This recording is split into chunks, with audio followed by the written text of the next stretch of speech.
this text comes from the first choral performance in the Hippolytus. Mm-hmm. So this is the first time we hear and see the members of the chorus who represent the women of Trozen.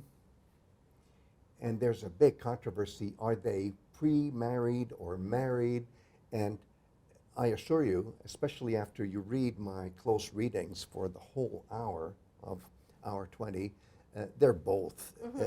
They're a wonderful continuum of all women's experiences from adolescence through old age.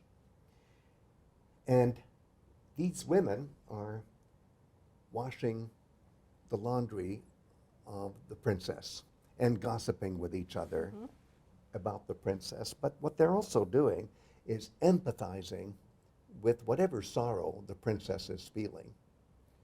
And we're going to see that very clearly towards the end of this passage, just before line 174, where they collectively say, my psyche passionately desires to know what's wrong with Phaedra. What's wrong with you? And this wonderful exercise of empathy, where a song and dance group conveys the emotional world not only of marginal women in this city in the heroic age called Trozen, but also the feelings of people who are attending Athenian State Theater, who are becoming part of Athenian State Theater, all 30,000 of them, if we believe a statistic that Plato throws in his dialogue, The Symposium. The body politic of Athens is being drawn into the same emotional world by way of this performance. And the real performance are, of course, young men, not young women, but the young men are channeling the young women of the heroic age. And they're also, in a sense, replicating what real young women in Trozen are doing when they are reenacting the sorrows of Phaedra and Hippolytus back in Trozen, in that other city. So there's so many layers of reflection, right? Yes, I mean, yes. so you're reflecting the here and now of Yes. the performance. You're reflecting back into the mythological time. That's right. And it's the chorus. It's that, what is a medium? What should we call it? And that's a perfect word. The chorus is the medium. And so can you just talk a little bit more about that? And maybe what is it about the medium of the chorus that allows that to happen? Well, that's what the chorus is, and I think you basically said everything by using the word medium. The emotional response of a chorus to what's happening in tragedy is a group reaction that is grounded both in the heroic age and in the here and now of Athens, the people who are there in Athenian State Theater in the second half of the 5th century. It's a fusion. And the chorus is a medium. It's a mediator by way of song and dance.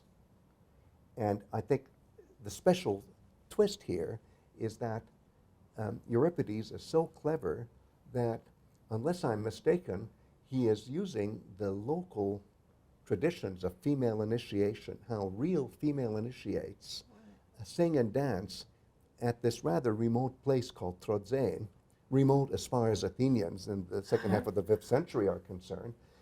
And he's actually, I think, using those traditions of song and dance and plugging it in at the very beginning of the tragedy as the song that a chorus of young women in Trozen are singing, thinking about the queen. But that is a chorus of young women in Trozen in the present as well. So you see what I'm saying? Yes, What yes, your yes. insight is telling us about how this is a fusion of heroic experience and the experience of Athenian State Theater by way of the chorus. It all comes together here. This is the fusion. And let's look at the symptoms of what this beautiful young queen is feeling. and how that is empathized with by the chorus. She's wasting away on her sickbed. A thin veil shadows her blonde head. I love the way veils figure in this tragedy. Sometimes Phaedra's hair is actually unveiled right in front of the audience, but we'll get to that. And then there is this riddling expression, often in women's badly modulated tuning, harmonia, and that's the way a 7-string lyre is tuned. So it's as if a woman is out of tune. Well, why is a woman out of tune? Is she menstruating? Is it PMS? In terms of medical symptoms, it's everything. Euripides is so clever at thinking of and expressing physical symptoms.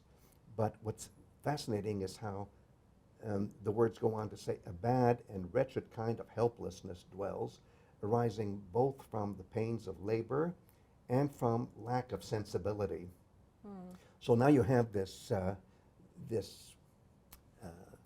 old wives' tale, can I put it that way, of the traveling uterus, that when emotions are confused, it's because a woman's uterus is just roaming all over the insides of her body. This is something that people were still buying into not that many years ago. And so it's maybe a pathetic way to imagine what's going on the insides of a woman. But it's interesting, we're thinking about movement, and we're thinking about the choruses moving around, right? But meanwhile, the chorus is moving, so it's all there. And then some people say, well, if it's pains of labor, then these people must be married women, and they've already experienced childbirth. But that's not what women's lament and women's love songs are about. A woman can sing a love song or a lament and either project or retroject any kind of emotion. So I don't think you can generalize. These are universal feelings, and I think that both the pain of menstruation as well as childbirth are fused here. Everything is fused. And then look at this. Right through my womb, I once felt a rush of this burst of wind here, and calling upon the one who helps in the labor of childbirth, the one who is the sky dweller, the one who has power over the arrows, I shouted out her name, Artemis.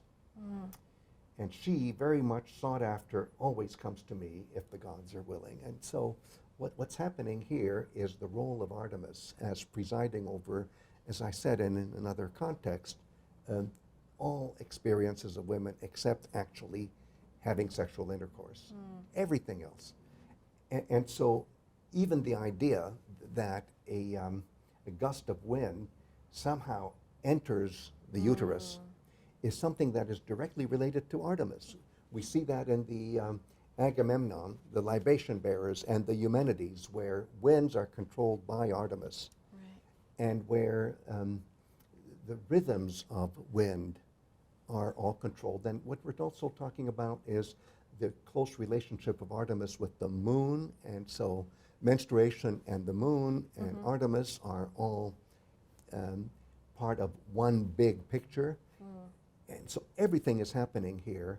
And if I'm right that there is a reference here, a built-in reference, not only to childbirth but also menstruation, then it's fair to say this is the only attestation I know in classical Greek literature where menstruation is even mentioned.